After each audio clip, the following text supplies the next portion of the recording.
Hello everyone. तो आज हम पढ़ने वाले हैं हिस्ट्री का chapter number 9 colonisation and the countryside exploring official archives के बारे में। तो इससे पिछली वीडियो में हमने देखा था रयोतवारी सेटलमेंट के बारे में, और ये भी देखा था कि जब पहला सेटलमेंट 1820s में हुआ था तो उसके बाद क्या क्या प्रॉब्लम्स आई थी। हम ये भी देख रहे थे कि कैसे वहाँ पर पीजेंट्स को दिक्कत हुई, कैसे वो मनी लेंडर के चक्कर में, डेब्ट के चक्कर में फंस गए। फिर कैसे 1845 के टाइम पे एग्रीकल्चर प्राइसेस थोड़े से ठीक हुए, थोड़े से उनके हालात ठीक हुए। अब हम कॉटन बूम के बारे में देखते हैं।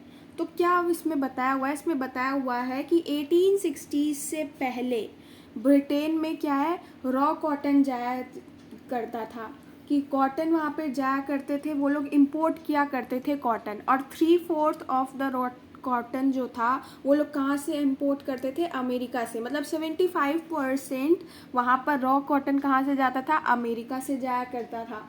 अब ये बात ना ब्रिटिश के कॉटन मैन्युफैक्चरर्स को बहुत ज़्यादा जो है टेंशन में डाल देती थी, क्योंकि उनको लगता था कि अभी तो सब कुछ ठीक है, तो अमेरिका से हमारे पास में क्या आ रहा है, इम्पोर्ट तो आ रहा है। लेकिन कहीं फ्यूचर में जाके कुछ भी हुआ और ये सप्लाई बंद हुई तो फिर हम कहाँ से कॉटन लेंगे, कहाँ से हमें कॉटन मिलेगा। तो इसके लिए अपनी डिपेंडेंस अमेरिकन सप्लाईज पे कम करने के लिए उन्होंने कुछ जो है स्टेप्स उठाए।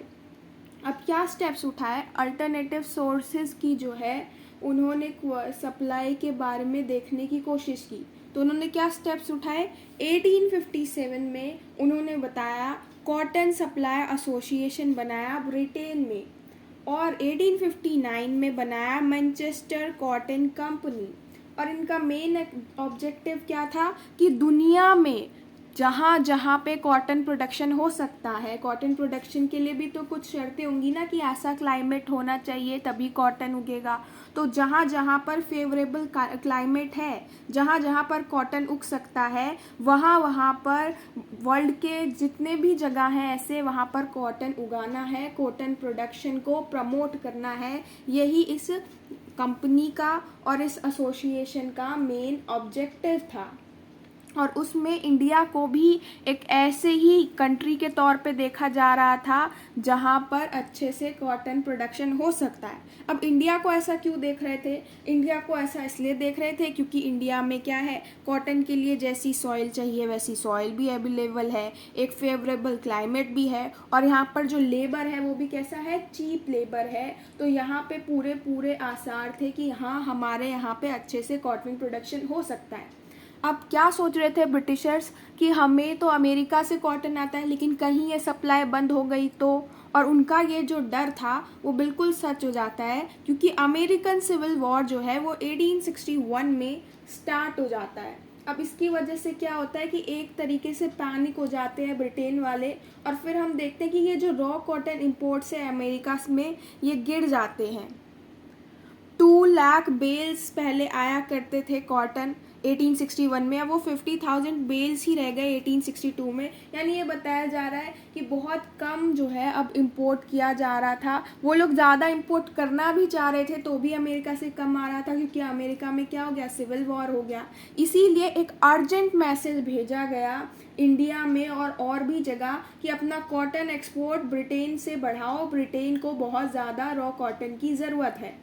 अब जैसे ही ये बात इंडिया में फैली तो बॉम्बे के जो कॉटन मर्चेंट्स थे उन्होंने क्या किया, उन्होंने जगह जगह जाना, विजिट करना शुरू कर दिया ऐसी डिस्ट्रिक्ट्स में जहाँ पे कॉटन जो है उगाया जाता है, और लोगों को क्या बोला कि आप जो है कॉटन उगाओ। कॉटन के प्राइसेस तो अब बढ़ गए हैं, क्योंकि कॉटन मिल नहीं रहा, तो हम महंगे में भी बेचेंगे तो हमको प्राइस मिलेगा। तो कॉटन के प्राइसेस बढ़ गए हैं, इसलिए एक्सपोर्ट मर्चेंट्स क्या कर रहे हैं, वो एडवांस में मनी दे रहे हैं अब अर्बन साहूकार्स को कि हम मुझे कॉटन चाहिए, क्योंकि ये लोग एक्सपोर्ट करने वाले लोग थे। अब अर्बन साहूकार्स, ये जो मनी लेंडर्स होते हैं गांव में, इनको ऑलरेडी क्रेडिट दे रहे थे कि तुम आगे जाके पैसे दो और लोगों को क्या बोलो, रायोट्स को, पीजेंट्स को बोलो कि मुझे कॉटन चाहिए। और ये रूरल मनी लेंडर क्या करते थे, ये रायोट्स को लोन दे दिया करते थे कि तुम लोन लो, तुमको जितनी मर्जी है लोन लो, तुम लॉन्ग टर्म लोन भी ले लो, और तुम लॉन्ग टर्म लोन लेने के बाद क्या करो, बस कॉटन का प्रोडक्शन बढ़ा दो, कॉटन लगाना स्टार्ट कर दो और मुझे कोई दिक्कत नहीं है। मतलब जो अभी इनको मनी लेंडर्स कभी पैसे देने के लिए तैयार नहीं थे, वो इनको क्या कर रहे थे, लोन दे रहे थे। और सिर्फ लोन नहीं, लॉन्ग टर्म लोन दे रहे थे, मतलब बहुत लंबे लंबे समय के लिए लोन दे रहे थे, क्योंकि अब उनको भरोसा हो गया था कि रॉयोस जो है वो उनको पे कर सकते हैं और अब जो है उनके मनी जो है वो रिकवर हो जाएंगे, ऐसा इन लोगों को भरोसा था। इसलिए ये लोग जो है पीजेंट्स को लोन दे रहे थे या फिर एडवांस मनी दे रहे थे। अब इनका ना डेक्कन कंट्री साइड में गांव के लोगों पर बहुत ज़्यादा इस चेंजेस का क्या हुआ, इफ़ेक्ट पड़ा। कैसे, देखो जो रायोस थे डेक्कन विलेजेस में, उनको क्या लगा कि उनको तो बहुत सारा क्रेडिट मिल रहा है, बहुत सारा क्रेडिट मतलब बहुत ज़्यादा पैसा जो है मिल रहा है। वो तो अब कैसे भी लोन लेना चाहे उनको कोई दिक्कत ही नहीं है, उनको हर कोई लोन देने के लिए तैयार है। बल्कि जितना भी लैंड का जितना एकड़ वो कॉटन के साथ में लगाएंगे, उनको एडवांस में उसके लिए 100 रुपये मिलने वाले हैं। और साहूकार क्या कर रहे हैं, उनको लॉन्ग टर्म लोन्स देने के लिए बिल्कुल तैयार है। अब कोई वो उनको ये नहीं कह रहे कि हाँ हम तुमको लोन नहीं देंगे या अब तुम हमें पे नहीं कर पाते, अब ऐसी कोई बातें ही नहीं है। हर कोई उनको लॉन्ग टर्म क्रेडिट देने के लिए तैयार है। अब क्या हुआ, अमेरिकन क्राइसिस तो चल ही रहा था, कॉटन प्रोडक्शन बढ़ रहा था और हमने देखा कि 1860 से लेकर 1864 के टाइम पे कॉटन जो है बहुत ज़्यादा एरिया में उगाया जाने लगा, पहले के मुकाबले एक तरीके से डबल हो गया। 1862 में आके 90% जो कॉटन इंपोर्ट्स जा रहे थे ब्रिटेन में, वो कहाँ जा रहे थे, कहाँ से, इंडिया से। पहले 1861 में तो क्या था, 75% ब्रिटेन में आता था, तो अमेरिका से। अब ब्रिटेन में 90% से भी ज़्यादा कहाँ से आ रहा था, इंडिया से आ रहा था। लेकिन इसका मतलब ये नहीं है कि यहाँ के बूम ईयर्स थे, कॉटन बूम ईयर चल रहा था तो बहुत ही अच्छा टाइम चल रहा था। मतलब हाँ, कॉटन प्रोड्यूसर्स को तो इससे फ़ायदा हुआ, रिच पीजेंट्स को भी फ़ायदा हुआ, लेकिन अगर मेजॉरिटी के तौर पे देखें तो कॉटन एक्सपेंशन का मतलब था कि और ज़्यादा कर्जा रयोट्स पर आने वाला है, क्योंकि रयोट्स को क्या मिल रहे थे, लोन्स मिल रहे थे। चाहे लॉन्ग टर्म लोन्स ही क्यों ना मिले, लेकिन लोन तो उनको कभी ना कभी तो पे करना ही था और पहले से उन पर कर्जा था। अब क्या होता है कि जब अमेरिकन सिविल वॉर चल रहा होता है, हम लोग कॉटन प्रोडक्शन कर रहे होते हैं, कॉटन को एक्सपोर्ट कर रहे होते हैं, तो सबको क्या लगता है कि अब तो इंडिया ही कैप्चर कर लेगा ये कॉटन का मार्केट। और वहाँ पर बॉम्बे गैजेट के जो 1861 में एडिटर थे, वो भी कहते हैं कि इंडिया को यूएसए को पार करने से कौन रोक सकता है। अब तो इंडिया जो है वही कॉटन प्रोडक्शन करके 90% से ज़्यादा एक्सपोर्ट कर रहा है ब्रिटेन में। अब लेकिन ये सारे जो ख्वाब है वो सब खत्म हो जाते हैं कब, जब 1865 में अमेरिका में सिविल वॉर जो है वो ख़त्म हो जाता है। सिविल वॉर ख़त्म होते के साथ में अमेरिका क्या करता है, प्रोडक्शन बढ़ा देता है और फिर से एक्सपोर्ट करना शुरू कर देता है। और इंडिया के जो एक्सपोर्ट्स हैं, जो इंडिया एक्सपोर्ट कर रहा था, वो धीरे धीरे धीरे धीरे क्या होते हैं, कम हो जाते हैं। अब एक्सपोर्ट मर्चेंट्स जो थे, साहूकार जो थे, वो तो ये देख पा रहे थे, क्या देख पा रहे थे कि अब वो लॉन्गर क्रेडिट देने के लिए तैयार नहीं थे। वो देख रहे थे कि हमारे जो एक्सपोर्ट्स हैं वो गिर रहे हैं, एक्सपोर्ट गिर रहे हैं, कॉटन की प्राइसेस गिर रही है, अमेरिका अब एक्सपोर्ट कर रहा है, फिर से अमेरिका आ गया है। इसलिए उन्होंने क्या डिसाइड किया, उन्होंने कहा कि हमें तो हमारे जो भी हमने पीजेंट को एडवांसेस दिया है, हमारे एडवांसेस जो हमने तुमको दिए हैं वो अब हम तुमको नहीं देंगे, और हमने तुमको जो भी दिया है लोन अब वो तुरंत चुकाओ, हम तुमको और कोई लोन देने को तैयार नहीं है, क्योंकि हम देख रहे हैं कि हमारे जो कॉटन है उनके प्राइसेस गिर रहे हैं। अब क्या हो जाता है कि उसी टाइम पे जब क्रेडिट जो है वो ख़त्म हो चुके हैं, रेवेन्यू डिमांड बढ़ा दी गई। अब रेवेन्यू डिमांड क्यों बढ़ा दी गई, क्योंकि आपने पढ़ा था कि रयोतवाड़ी सेटलमेंट में क्या था कि पहला जो सेटलमेंट हुआ 1820s के टाइम पे हुआ, और फिर हर 30 ईयर्स पर जो है वो सेटलमेंट फिर से जो है न्यू किया जाएगा, फिर से एसेस किया जाएगा, लैंड की कैपेसिटी कितनी है, पीजेंट की कैपेसिटी कितनी है पे करने की। अब फिर से किया तो गया, तो न्यू सेटलमेंट अब हो रहा है 1850s के टाइम पे। और अब क्या हो रहा है, अब इस न्यू सेटलमेंट में डिमांड बढ़ा दी गई। और डिमांड कैसी बढ़ाई गई कि अगर पहले 50% डिमांड थी तो उसको बढ़ा के अब 100% डिमांड कर दिया गया। यानी कि ब्रिटिशर्स ने क्या किया, डिमांड को सीधा डबल कर दिया। अब जब प्राइसेस अच्छे मिल नहीं रहे पीजेंट को, कोई उनको लोन दे नहीं रहा, तो ऐसे में डिमांड भी बढ़ा दी, तो वो क्या करें, कैसे पे करें। तो उनके पास एक ही तरीका था कि वो लोग मनी लेंडर्स के पास में जाए, मनी लेंडर से हेल्प मांगे, मनी लेंडर से लोन मांगे। अब इस बारी क्या था, मनी लेंडर्स ने मना कर दिया। उन्होंने कहा कि नहीं, मैं तुम्हें कोई लोन नहीं देने वाला, हम तुम्हें इसलिए लोन नहीं देंगे क्योंकि हमें बिल्कुल भी भरोसा नहीं है कि तुम्हारे पास इतने पैसे होंगे जो तुम हमें पे कर पाओगे। तुम्हारी कैपेसिटी हमें पे करने की जो है उस पर हमें डाउट है, इसलिए हम तुम्हें कोई भी जो है लोन नहीं देंगे। अब जब मनी लेंडर्स ने लोन देने से मना कर दिया तो रायोच इस बात से गुस्से में आ गए। देखो, रायोच को इस बात का दुख नहीं था कि वो कितना ज़्यादा कर्जे में डूब रहे हैं, उन्हें इस बात का दुख था कि मनी लेंडर्स उनकी जो कंडीशन है, उनकी जो सिचुएशन है, उसको समझने की कोशिश ही नहीं कर पा रहे हैं। वो बिल्कुल भी इनसेंसिटिव है, उनकी प्लाइट को लेकर बिल्कुल भी उनकी बात समझने को तैयार नहीं है। वो ये नहीं देख रहे हैं कि रायोच को अभी पैसे की कितनी ज़रूरत है। और मनी लेंडर्स क्या कर रहे हैं, कस्टमरी लॉर्म्स जो थे कंट्री साइड में, उनको क्या कर रहे हैं, तोड़ रहे हैं। मनी लैंडिंग जो है वो क्या है, ब्रिटिशर्स के आने से पहले भी होती थी, और तब कोई ऐसे लिखे हुए रूल्स नहीं होते थे। हाँ, उनके बीच में एक अंडरस्टैंडिंग होती थी मनी लेंडर और रायोच के बीच में कि कैसा उनका रिलेशन है, और इसी रिलेशन को लेकर जो है चीज़ें चलती थी। मतलब कुछ लिखा हुआ नहीं होता था, बातचीत ही होती थी, और इनफॉर्मल वे था इन चीज़ों का कि कैसे नियम वगैरह बनाए गए, लेकिन कभी भी कोई नियम तोड़ता नहीं था। अभी पेपर पर भी नियम है तो भी मनी लेंडर्स क्या कर रहे हैं, ब्रिटिशर्स के आने के बाद नियम तोड़ रहे हैं। जैसे पहले के क्या एक नियम था, एक जनरल नॉर्म था कि जो इंटरेस्ट चार्ज होगा, जो भी इंटरेस्ट चार्ज है वो प्रिंसिपल वैल्यू से ज़्यादा नहीं होगा, एक फेयर इंटरेस्ट लिया जाएगा। जैसे मान लो आपने 100 रुपये लिए, किसी पीजेंट ने 100 रुपये लिए, तो उस पर जो इंटरेस्ट चार्ज किया जाएगा वो 100 रुपये से कम ही होगा। इंटरेस्ट तो उस पर जितना चार्ज करेंगे वो 100 से कम होगा, वो 100 से ज़्यादा नहीं हो सकता।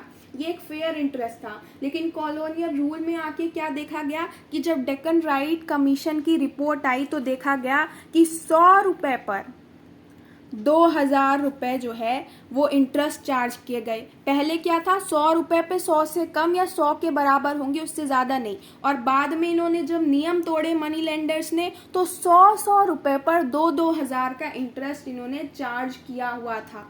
तो ये सारी चीज़ें देखने को मिली। इसके अगेंस्ट काफ़ी सारी पेटिशंस लगाई गई, रायोच ने अपनी आवाज़ें उठाई और इस इनजस्टिस के बारे में कि ये गलत कर रहे हैं।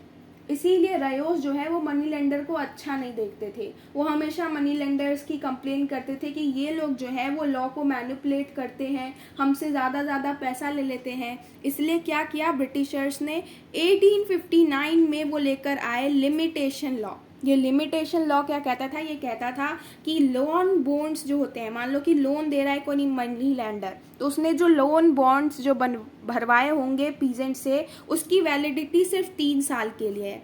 ऐसा ब्रिटिशर्स ने इसलिए किया था ताकि वो ये देख सके कि ये जो लॉ है उसमें कितना इंटरेस्ट जो है वो लोग लेते हैं। लेकिन मनी लेंडर्स ने क्या किया, मनी लेंडर्स ने इसको भी मैनिपुलेट करना स्टार्ट कर दिया। अब कैसे मैनिपुलेट करना स्टार्ट कर दिया, रायोच ही बताते हैं कि ये तो 3 साल का है ये जो बॉन्ड वगैरह है। इसलिए क्या करते थे, मनी लेंडर्स नया बॉन्ड भरवा लेते थे, और इस नए बॉन्ड में क्या करते थे कि जो ओरिजिनल लोन है जिसमें इंटरेस्ट वगैरह है उसी को प्रिंसिपल वैल्यू के तौर पे ऐड कर देते थे, और फिर उस पर फिर इंटरेस्ट, यानी कि अभी जो आपको प्राइस देना है उसी को फिर सेकेंड बॉन्ड में भर देंगे और फिर उस पर फिर से इंटरेस्ट लेंगे, बल्कि आप तो ऑलरेडी पहले बहुत सारा अमाउंट दे चुके हो। ऐसे ही उनके साथ में जो है वो क्या किया जाता था, उनके साथ में गद्दारी की जाती थी, इस लॉ को मैनिपुलेट किया जाता था, रायोच को तंग किया जाता था। जो भी डेक्कन राइट कमीशन में पेटिशंस है उसमें रायोच ने बताए हैं कि कितने कितने तरीक़ों से मनी लैंडर्स जो है वो रायोच को तंग किया करते थे, लॉ को मैनिपुलेट किया करते थे। जब इन्होंने, मान लो कोई रायोच है, उसने अपना लोन पे कर दिया पूरा अमाउंट, तो भी उसको रिसीट नहीं मिलती थी कि तुम लोन पे कर चुके हो, तो वो बिल्कुल रिसीट उनको देते नहीं थे। जब लोन्स दे दिया करते थे, और बॉन्ड्स में वो क्या करते थे, फिक्सियस फिगर लिख देते थे, जो एग्जैक्ट होता था, एग्जैक्ट अमाउंट वो नहीं लिखते थे, अपने मन से कुछ भी भर दिया करते थे। पीजेंट का जो हार्वेस्ट है, जो फसल है, बहुत कम प्राइस पे ये मनी लेंडर्स ले लेते थे, और कई बारी अगर कुछ पीजेंट जो है अपना नहीं दे पाते थे लोन, तो उनकी प्रॉपर्टी को भी सीज कर लेते थे, उस पर भी कैप्चर कर लेते थे, उसको ले लिया करते थे। इसलिए रायोट्स डीड्स या ये बॉन्ड्स को कैसे देखते थे, एक सिंबल है ये ऑपरेसिव सिस्टम का, ऐसा वो मानते थे। पहले ऐसे कुछ डीड्स हुआ नहीं करते थे, लेकिन ब्रिटिशर्स के टाइम से ऐसे डीड्स, ऐसे बॉन्ड्स हुआ करते थे, क्योंकि ब्रिटिशर्स क्या मानते थे कि ट्रांजैक्शन इनफॉर्मल नहीं होना चाहिए, अंडरस्टैंडिंग पे कोई काम नहीं होगा, सारी चीज़ें पेपर पर होंगी और ये सारी चीज़ों के लिए रूल होंगे। और जब से ये रूल आए तब से मनी लेंडर्स ने रूल को तोड़ना भी स्टार्ट कर दिया, और इस वजह से जो है उस टाइम पर रायोट्स को बहुत ज़्यादा प्रॉब्लम आनी स्टार्ट हो गई।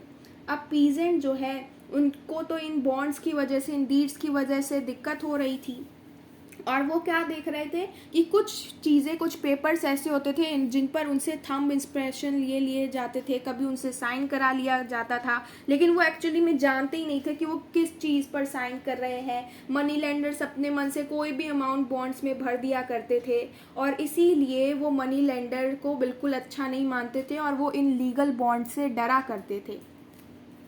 अब क्या होता है, इतने सारे चेंजेस चल रहे थे उस टाइम पर, तो उस टाइम पे रिवॉल्ट भी हुआ, इन्हीं सारी चीज़ों को लेकर क्या है, पीजेंट रिवॉल्ट हुआ 1875 में। अब जो गवर्नमेंट ऑफ बॉम्बे थी वो इसको कोई बहुत बड़ा रिवॉल्ट नहीं देख रही थी, इसीलिए वो उसको कुछ सीरियस भी नहीं देख रही थी, लेकिन जो इंडिया की गवर्नमेंट थी वो इन चीज़ों को सीरियस देख रही थी। वो देख पा रही थी कि 1857 में जो हुआ था कुछ ऐसा ही 1875 में हो रहा है, ऐसे ही ये पीजेंट रिवॉल्ट हुआ है। इसलिए वो क्या करती है, बॉम्बे की गवर्नमेंट को प्रेशराइज करती है कि तुम एक कमीशन को अपॉइंट करो जो कि इन्वेस्टिगेट करे कि आखिर इन रिवॉल्ट का कारण है तो है क्या। और फिर एक कमीशन बनाई जाती है जिसे डेक्कन राइट कमीशन कहा गया। इसने अपनी रिपोर्ट जो है वो ब्रिटिश पार्लियामेंट में 1878 में सबमिट की थी। इस रिपोर्ट को जो है डेक्कन राइट्स रिपोर्ट भी कहा जाता है। ये हमारे लिए बहुत ही इम्पोर्टेंट सोर्स रहा है, क्योंकि हिस्टोरियंस तो इसी को पढ़ते हैं और इससे पता लगाते हैं कि उस टाइम पे क्या हुआ होगा। और कमीशन जो है उसने बहुत ज़्यादा इंक्वायरीज़ की, जगह जगह पे इंक्वायरीज़ की, लोगों के स्टेटमेंट रिकॉर्ड किए, रायोट से, साहूकार से, आई विटनेसेस से बात की, बहुत ज़्यादा स्टैटिकल डेटा जुटाया, रेवेन्यू रेट्स को लेकर, प्राइस को लेकर, इंटरेस्ट रेट को लेकर, और इन सारी चीज़ों को पढ़ा, और उसके बाद में इन्होंने अपनी जो रिपोर्ट है वो दी।